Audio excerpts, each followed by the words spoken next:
رب ያለገባውን ወጣት ጥሩ ትዳር አላህ ይለግሰው ለእህቶቻችን ሷሊ ባል አላህ ይለግሳቸው ለወንድሞቻችንም ሷሊ ሚስት አላህ ይለግሳቸው ልጅ የሌለውንም አላህ ልጅ ይለግሰው ልጅ የሌለውን አላህ ልጅ ይለግሰው ጭንቀት ላይ ያለው ከጭንቀት አላህ ይገላግለው ቤት የሌለውን አላህ ቤት ይለግሰው ስራው የተበላሸበትን አላህ ያስተካክልለት አፊያው የተናጋበትን አፊያው እንደ በበሽታ ላይ የቆየ አልጋ ቁራኛ የሆነ ያ ረብ አላህ በራሱ ጥበቡ ሕክማ አለው አዛኝ ነው ሩህ ነው አይድንም የተባሉ በሽታዎችን በአጠቃላይ የሚያድን ኮንፋየኩም ብቻ የሚጠበቅበት ጌታ ነው ሁሉንም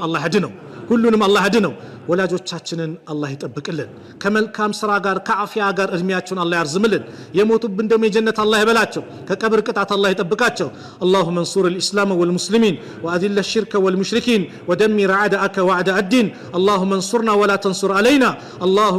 ولا تنصر علينا اللهم احفظنا من كل سوء والفحشاء والمنكر يا رب العالمين ربنا آتنا في الدنيا حسنة وفي الآخرة حسنة وقنا عذاب النار وصلى الله على نبينا محمد وعلى آله وصحبه وسلم وآخر دعوانا أن الحمد لله رب العالمين والسلام عليكم ورحمة الله وبركاته